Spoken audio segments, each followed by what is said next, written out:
نہج البلاغہ خطبہ نمبر 1۔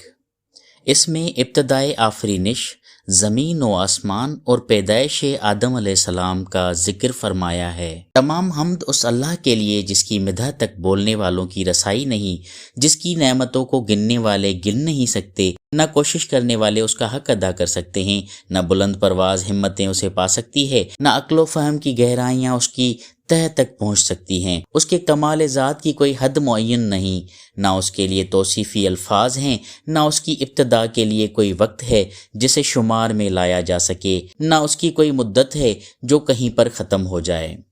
اس نے مخلوقات کو اپنی قدرت سے پیدا کیا، اپنی رحمت سے ہواؤں کو چلایا اور تھر تھراتی ہوئی زمین پر پہاڑوں کی میخیں لگائی۔ دین کی ابتدا اس کی معرفت ہے، کمال معرفت اس کی تصدیق ہے، کمال تصدیق توحید ہے، کمال توحید تنزیہ و اخلاص ہے، اور کمال تنزیہ و اخلاص یہ ہے کہ اس سے صفتوں کی نفی کی جائے، کیونکہ ہر صفت شاہد ہے کہ وہ اپنے موصوف کی غیر ہے، اور موصوف شاہد کہ وہ صفت کے علاوہ کوئی چیز ہے۔ لہٰذا جس نے ذات الہی کے علاوہ صفات مانے، اس نے ذات کا ایک دوسرا ساتھی مان لیا، اور جس نے اس کی ذات کا کوئی اور ساتھی مانا، اس نے دوئی پیدا کی، اور جس نے دوئی پیدا کی اس نے اس کے لیے جز بنا ڈالا، اور جو اس کے لیے اجزاء کا قائل ہوا وہ اس سے بے خبر رہا، اور جو اس سے بے خبر رہا اس نے اسے قابل اشارہ سمجھ لیا، اور جس نے اسے قابل اشارہ سمجھ لیا اس نے اس کی حد بندی کر دی، اور جو اسے محدود سمجھا وہ اسے دوسری چیزوں ہی کی قطار میں لے آیا،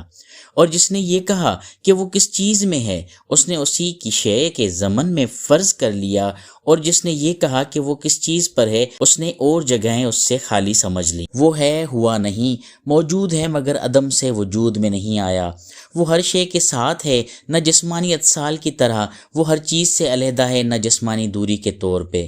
وہ فاعل ہے لیکن حرکات و آلات کا محتاج نہیں۔ وہ اس وقت بھی دیکھنے والا تھا جب کہ مخلوقات میں کوئی چیز دکھائی دینے والی نہ تھی۔ وہ یگانہ ہے، اس لیے اس کا کوئی ساتھی ہی نہیں کہ جس سے وہ مانوس ہو اور اسے کھو کر پریشان ہو جائے۔ اس نے پہلے خلق کو ایجاد کیا بغیر کسی فکر کی جولانی کے، اور بغیر کسی تجربہ کے جس سے فائدہ اٹھانے کی اسے ضرورت پڑی ہو، اور بغیر کسی حرکت کے جسے اس نے پیدا کیا ہو، اور بغیر کسی ولولہ و جوش کے جس سے وہ بےتاب ہوا ہو۔ ہر چیز کو اس کے وقت کے حوالے کیا، بے جوڑ چیزوں میں توازن و ہم آہنگی پیدا کی، ہر چیز کو جداگانہ طبیعت اور مزاج کا حامل بنایا، ان طبیعتوں کے لیے مناسب صورتیں ضروری قرار دیں۔ وہ ان چیزوں کو ان کے وجود میں آنے سے پہلے جانتا تھا، ان کی حد و نہایت پر احاطہ کیے ہوئے تھا، اور ان کے نفوس و اعضاء کو پہچانتا تھا۔ پھر یہ کہ اس نے کشادہ فضا، وسیع اطراف و اکناف اور خلا کی وسعتیں خلق کیں، اور ان میں ایسا پانی بہایا جس کے دریائے مواج کی لہریں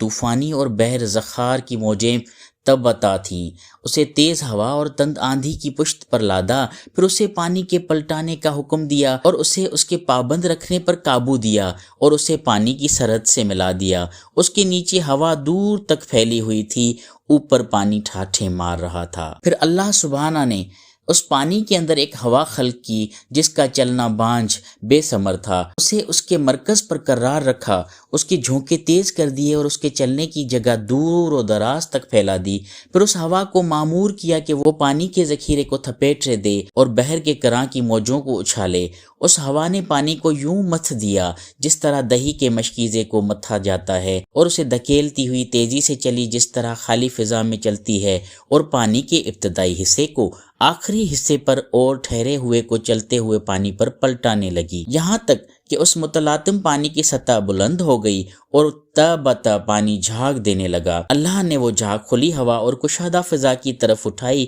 اور اس سے 7 آسمان پیدا کیے۔ نیچے والے آسمان کو رکی ہوئی موج کی طرح بنایا، اور اوپر والے آسمان کو محفوظ چھت اور بلند عمارت کی صورت میں اس طرح قائم کیا کہ نہ ستونوں کے سہارے کی حاجت تھی، نہ بندھنوں سے جوڑے کی ضرورت۔ پھر ان کو ستاروں کی سج دھج اور روشن تاروں کی چمک دمک سے آراستہ کیا، اور ان میں زوپاش چراغ اور جگمگاتا چاند رواں کیا، جو گھومنے والے فلک چلتی پھرتی چھت اور جنبش کھانے والی لوح میں ہے۔ پھر خداوند عالم نے بلند آسمانوں کے درمیان شگاف پیدا کیے اور ان کی وسعتوں کو طرح طرح کے فرشتوں سے بھر دیا۔ کچھ ان میں سے سربسجود ہیں جو رکوع نہیں کرتے، کچھ رکوع میں ہیں جو سیدھے نہیں ہوتے، کچھ صفے باندھے ہوئے ہیں جو اپنی جگہ نہیں چھوڑتے، اور کچھ پاکیزگی بیان کر رہے ہیں جو اکتاتے نہیں۔ نہ ان کی آنکھوں میں نیند آتی ہے، نہ ان کی عقلوں میں بھول چوک پیدا ہوتی ہے، نہ ان کے بدنوں میں سستی و کاہلی آتی ہے، نہ ان پر نسیان کی غفلت طاری ہوتی ہے۔ ان میں کچھ تو وحی الہی کے امین،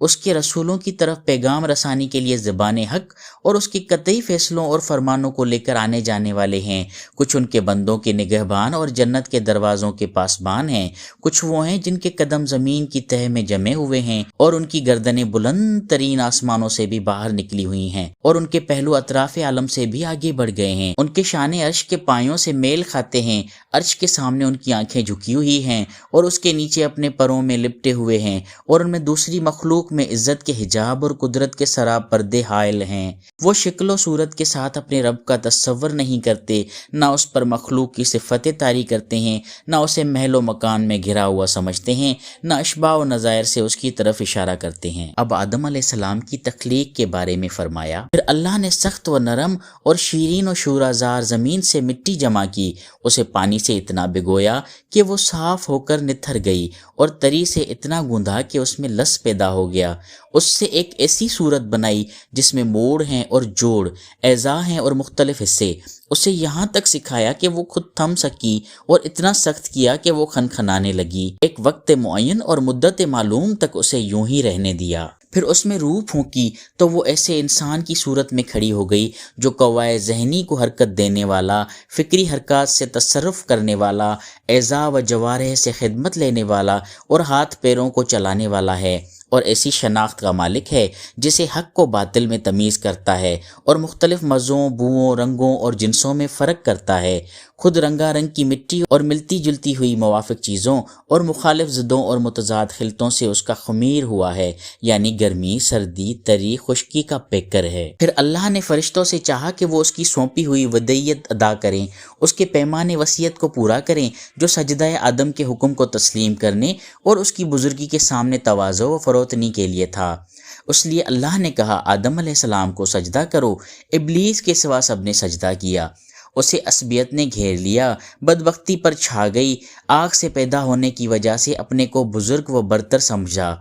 اور خنکناتی ہوئی مٹی کی مخلوق کو ذلیل جانا۔ اللہ نے اسے مہلت دی تاکہ وہ پورے طور پر غضب کا مستحق بن جائے اور بنی آدم کی آزمائش پایہ تکمیل تک پہنچنے اور وعدہ پورا ہو جائے۔ چنانچہ اللہ نے اسے کہا کہ تجھے وقت معین کے دن تک مہلت ہے۔ پھر اللہ نے آدم علیہ السلام کو ایسے گھر میں ٹھہرایا جہاں ان کی زندگی کو خوشگوار رکھا۔ انہیں شیطان اور اس کی عداوت سے بھی ہوشیار کر دیا، لیکن ان کے دشمن نے ان کے جنت میں ٹھہرنے اور نیکوکاروں میں مل جا کر رہنے پر حسد کیا اور آخرکار انہیں فریب دے دیا۔ آدم علیہ السلام نے یقین کو شک اور ارادے کے استحکام کو کمزوری کے ہاتھوں بیچ ڈالا، مسرت کو خوف سے بدل لیا اور فریب خوردگی کی وجہ سے ندامت اٹھائی۔ پھر اللہ نے آدم علیہ السلام کے لیے توبہ کی گنجائش رکھی، انہیں رحمت کے کلمے سکھائے، جنت میں دوبارہ پہنچانے کا ان سے وعدہ کیا اور انہیں دار ابتلا و محل افسائش نسلے میں اتار دیا۔ اللہ سبحانہ نے ان کی اولاد سے انبیاء علیہ السلام چنے، وہیں پر ان سے عہد و پیمان لیا، تبلیغ رسالت کا انہیں امین بنایا،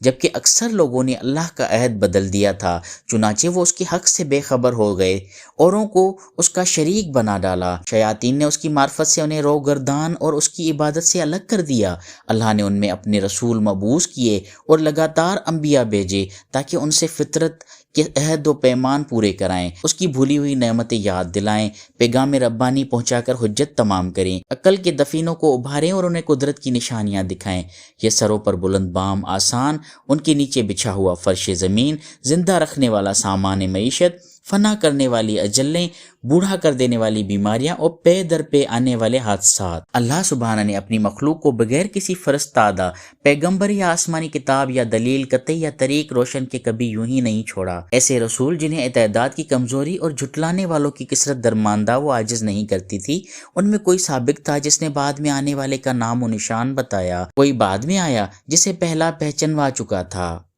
اسی طرح مدتیں گزر گئی، زمانے بیت گئے، باپ داداؤں کی جگہ ان کی اولادیں بس گئیں، یہاں تک کہ اللہ سبحانہ نے ایفائے عہد و اتمات نبوت کے لیے محمد صلی اللہ علیہ وآلہ وسلم کو مبعوث کیا، جن کے متعلق نبیوں سے عہد و پیمان لیا جا چکا تھا، جن کی علامات ظہور مشہور محل ولادت مبارک و مسعود تھا۔ اس وقت زمین پر بسنے والوں کے مسلک جدا جدا، خواہشیں متفرق و پراگندہ اور راہیں الگ الگ تھیں، یوں کہ کچھ اللہ کو مخلوق سے تشبیہ دیتے، کچھ اس کے نامور کو بگاڑ دیتے، کچھ اسے چھوڑ کر اوروں کی طرف اشارہ کرتے۔ خداوند عالم نے آپ صلی اللہ علیہ وسلم کی وجہ سے انہیں گمراہی سے ہدایت کی راہ پر لگایا اور آپ کے وجود سے انہیں جہالت سے چھڑایا۔ پھر اللہ سبحانہ نے محمد صلی اللہ علیہ وآلہ وسلم کو اپنے لقاء و قرب کے لیے چنا، اپنے خاص انعامات آپ صلی اللہ علیہ وسلم کے لیے پسند فرمائے اور دار دنیا کی بود و باش سے آپ کو بلند تر سمجھا اور زحمتوں سے گھری ہوئی جگہ سے آپ کے رخ کو موڑا اور دنیا سے باعزت آپ کو اٹھا لیا۔ حضرت تم میں اسی طرح کی چیز چھوڑ گئے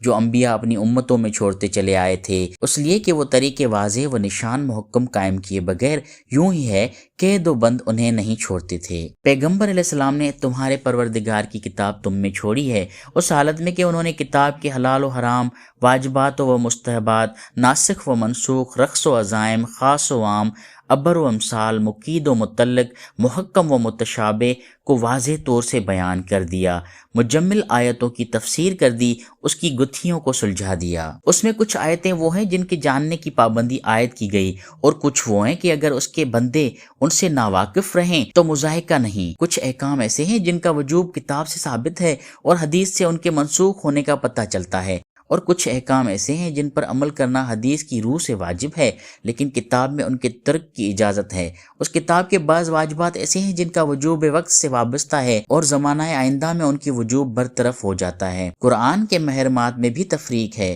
کچھ کبیرہ ہیں جن کے لیے آتش جہنم کی دھمکیاں ہیں، اور کچھ صغیرہ ہیں جن کے لیے مغفرت کے توقعات پیدا کیے ہیں۔ کچھ اعمال ایسے ہیں جن کا تھوڑا سا حصہ بھی مقبول ہے اور زیادہ سے زیادہ اضافے کی گنجائش رکھی ہے۔ اسی خطبہ میں حج کے سلسلے میں فرمایا، اللہ نے اپنے گھر کا حج تم پر واجب کیا، جسے لوگوں کا قبلہ بنایا، جہاں لوگ اس طرح کھنچ کر آتے ہیں جس طرح پیاسے حیوان پانی کی طرف، اور اس طرح وارفتگی سے بڑھے ہیں جس طرح کبوتر اپنے آشیانوں کی جانب۔ اللہ جل شانہ نے اس کو اپنی عظمت کے سامنے ان کی فروتنی و عاجزی و اپنی عزت کے اعتراف کا نشان بنایا ہے۔ اس نے اپنی مخلوق میں سے سننے والے لوگ چن لیے جنہوں نے اس کی آواز پر لبیک کہی اور اس کے کلام کی تصدیق کی۔ وہ انبیاء علیہ السلام کی جگہوں پر ٹھہرے، عرش پر طواف کرنے والے فرشتوں سے شباہت اختیار کی، وہ اپنی عبادت کی تجارت گاہ میں منفعتوں کو سمیٹے ہیں اور اس کی وعدہ گاہ مغفرت کی طرف بڑھتے ہیں۔ اللہ سبحانہ نے اس گھر کو اسلام کا نشان اور پناہ چاہنے والوں کے لیے حرم بنایا ہے،